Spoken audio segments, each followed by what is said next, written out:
So hello everybody, this is Bhante Joe here, and just here at Colonel Danforth Park in Scarborough, Ontario, and thought to record a short Ovada for the internet. So thought that could maybe start with a little bit of meditation, so it can maybe just lean forward a little bit and arch the spine, and look about 3 feet in front, and close our eyes.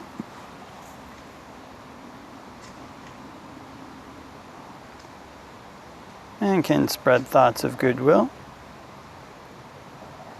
wishing may all beings to my right be happy and at ease. May they put in place the causes necessary to be happy and at ease. And we can make our minds infinite, can make them unbounded, all the way to the ends of the universe and beyond, in every dimension. May all beings to my right be happy and at ease.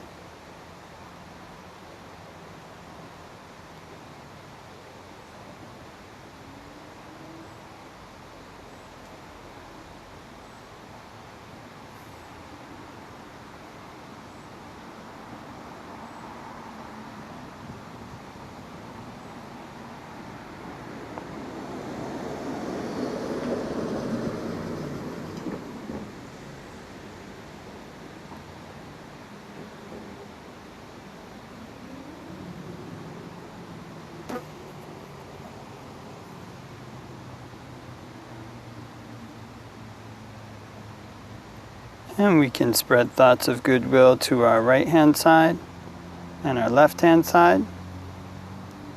May all beings to my right and my left be happy and at ease. May they put in place the causes necessary to be happy and at ease.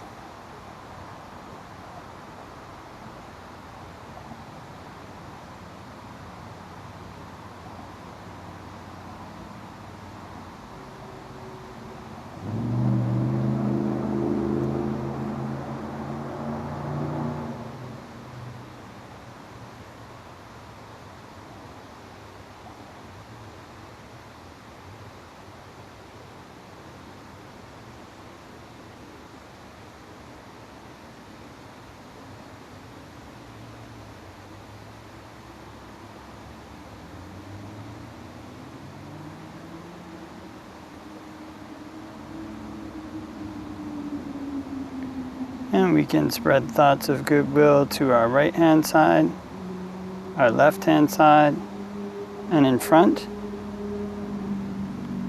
May all beings to my right, my left, and in front be happy and at ease. May they put in place the causes necessary to be happy and at ease.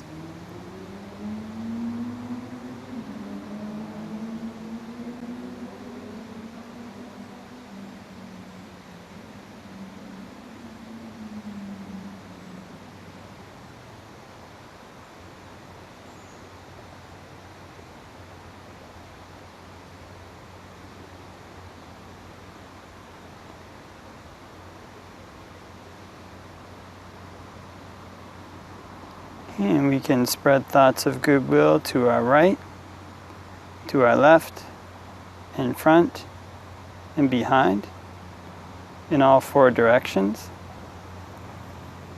May all beings in all 4 directions be happy and at ease.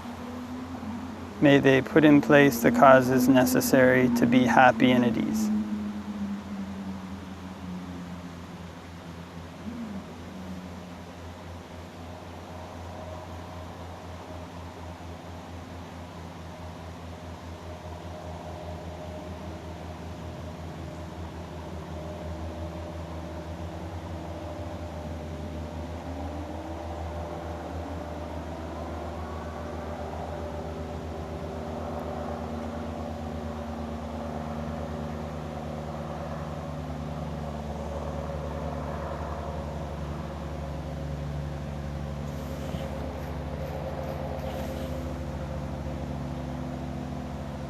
And we can spread thoughts of goodwill to our right hand side, our left hand side, in front, behind, and above. May all beings in all four directions and above be happy and at ease. May they put in place the causes necessary to be happy and at ease.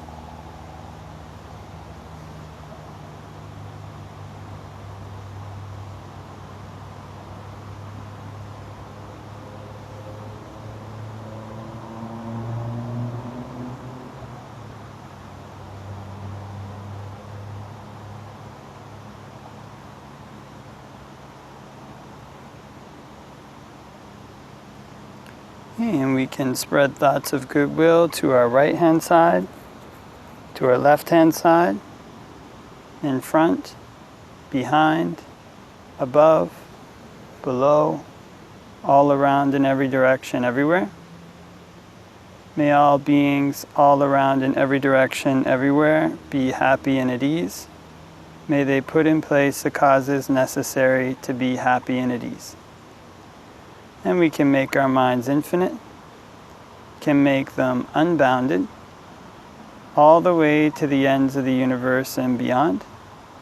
In every dimension, may all beings all around everywhere be happy and at ease.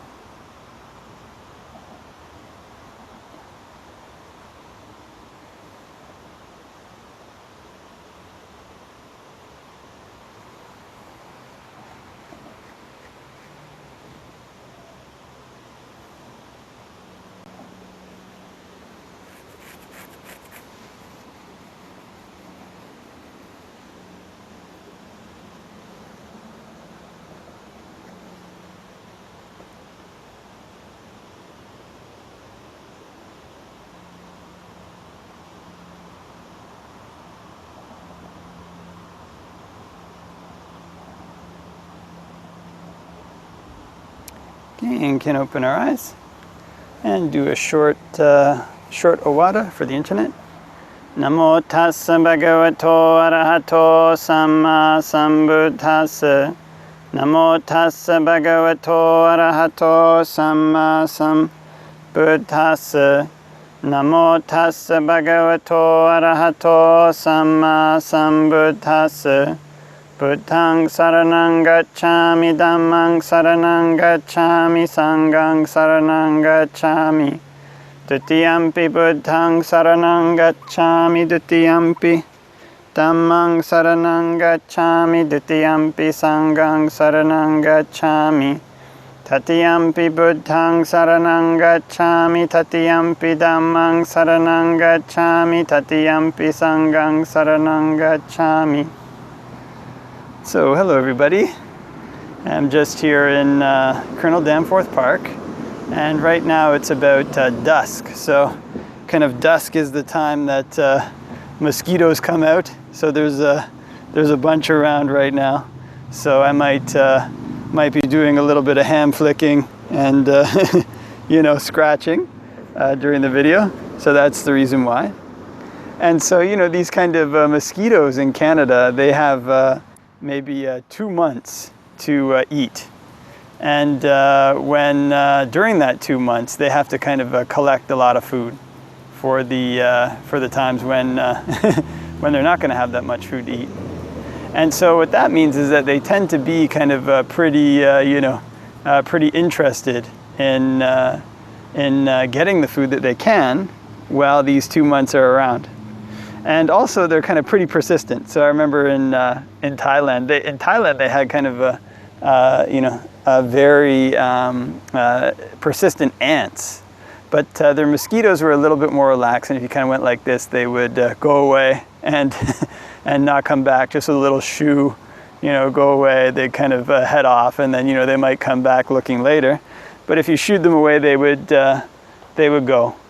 And so the mosquitoes in Canada, the mosquitoes in Thailand, a little bit different. Our ants in Canada are a little bit more relaxed. Kind of in Thailand, the ants had some of them had bee sting venom and this kind of thing to them. But in any event, it's kind of, sometimes our thoughts can be a little bit like these mosquitoes, in the sense that, there's some thoughts that, they just basically require a little bit of a shoo. Some unwholesome qualities require a little bit of a shoo away. And with that shoo away, they kind of go and they don't come back. for a while. Because some of these thoughts, you can just kind of watch them. It's kind of some negative thought comes up, you can observe it, and it'll go away eventually. And you kind of watch it; it goes away with no need to interact with it. In fact, some thoughts may be like that. You kind of watch it. If you get involved in the thought, get involved in the story, then the kind of unwholesome qualities that come from that can get worse. This might be kind of like some of these animals you see in the forest that they're just going on their way, and so long as we watch them, and so long as they don't start making a move towards us, then we can allow them to go on their way.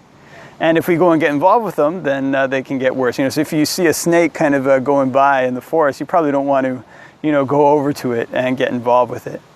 But mosquitoes are a little bit different. They and this fly, they kind of they can be a little bit more kind of persistent. And so the ones that kind of just go away with a little bit of a shoo, then we can just use a kind of a very minor, often technique, kind of something, maybe not minor isn't the right word, but you can just kind of maybe return to our topic of meditation, return to the breath, return to metta, whatever it is, without having to do anything really, especially forceful to get rid of them, especially that requires a lot of effort, especially just kind of bring our mind back to our meditation object. And there's also kind of other things we can do. We can think, okay, this is what kind of, this kind of thinking will get me in trouble. I better turn away from it. Or we can try to replace it if it's like a thought of hatred, whatever unskillful thought it is. We can try to replace it with a kind of more calm thought, kind of a nicer thought. But then there's these kind of thoughts that are maybe more persistent, kind of habit patterns that are a bit like the Canadian mosquitoes. And if you shoo them away, then they'll just come and try to find a new opening. You kind of, even if you, some of these mosquitoes, even if there's just kind of like one opening here on your head and the rest is covered, they'll kind of, find a way to get to that opening on the head. And so, in the same way, some of these thoughts, no matter what you do, if you keep watching them, whatever you do, they keep coming back in different ways. And these are sometimes the thoughts that maybe are part of an underlying kind of habit pattern or an underlying habit system, and one that we have to work kind of much harder to get rid of, much harder to overcome. And so for these, the Buddha gives some different techniques, especially if some thoughts, they're kind of, you have some kind of a very strong urge to yell at somebody or, do something really unskillful. Then in that case, basically you can, we call it crushing the mind with the mind. You don't have to, you can use a kind of techniques that are a little bit more forceful than would normally use. And so this is a kind of interesting thing because meditation doesn't tend to be a kind of one-size-fits-all approach for every single situation, for every single type of thought that arises in the mind. This kind of a sutta, it's called the Vitakka Santana Sutta, where the Buddha, I think it's called that, where the Buddha kind of lists these 5 methods, some of which I listed there. And kind of one of them is, okay, replace that thought with a more skillful thought. Another one is to think to oneself, okay, these thoughts, they're really unskillful. I should, not be thinking these thoughts. And third one, I can't really remember at the moment, but the fourth one was you kind of slow your thought patterns down, kind of bit by bit, bit by bit. And the fourth one was you kind of crush your mind with your own mind. In other words, kind of, make a very strong effort to make sure that these thoughts don't arise again. And it's because there's all these various types of thoughts that meditation is more than just one size fits all or one kind of technique fits all approach. It's something that we have to develop a skill towards. In other words, what kind of animal is this that we're dealing with here? What kind of thought is this? Is this a thought that's like the snake slithering through the woods? Is this a thought that's like the Thai mosquitoes, which you just shoo away? Is this a thought that's like a Canadian mosquito with the that'll find the opening no matter what? Is this a thought that's like a Canadian ant that'll just go on its way? Or is it like a Thai ant that has these very strong stings? And so for each of these types of animals, a different approach is required. For each type of situation, a different approach is required. What's the right amount of effort to put forth? What's the right amount of force to put into the technique? What's the right amount of, what's the right approach to use? What's the right one of these 5 ways to go? What's the right meditation topic to use to counter this. And when one keeps practicing in this way, then one kind of develops a skill, in a similar way that maybe kind of ranger in the forest, say, kind of gets to know all the various animals there and gets to know how to deal with them, gets to know their kind of interactions. Okay, is this, is this thing, I once heard of a monk who had met a lot of elephants, and he said, could kind of tell when they were, acting, I guess, acting like they were angry or acting like they intended to hurt him, and when they really intended that they had, bad intentions towards them. And so in the same way, we can kind of learn, through practice a bit more about these thought patterns that one might have, a bit more about where they're headed, a bit more about where they're trying to take us, and a bit more about what we can do to try to counter them. So in this way, bit by bit, as one develops, or as one practices meditation, trying to train one's mind in wholesome qualities, trying to make it so that it can be made still and at ease, then one learns a lot about these different types of thoughts. One learns a lot about these different types of mind states and how to approach them. And in this way, when one develops meditation, it becomes more than a technique. It becomes more than just step A, step B, step D, step E. It becomes a skill to be mastered. It becomes a skill like this ranger in the forest who gets to know, okay, this is a very aggressive mosquito. Okay, I'm going to have to, continue. Actually, all the mosquitoes are gone now. So maybe this kind of, brushing away and scratching has made them want to go somewhere else. But you become a bit more like this kind of person who's used to living in the forest and gets to know the animals there.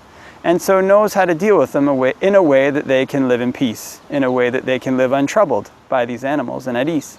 And in the same way, when one learns to train one's mind, one learns to subdue the various types of negative thoughts using the appropriate means. One learns to encourage the various types of wholesome thoughts using the appropriate means. And all of this is to develop on the Buddhist path of sila, of samadhi or concentration, and of wisdom. All these things kind of develop us in these qualities for the sake of one day finding a way to permanently cut our defilements. And this is the whole point of the Buddhist path, and the reason why we develop meditation as a skill in the first place. Okay, so leave that for reflection, and hope that everybody has a great day, and wishing you all the best.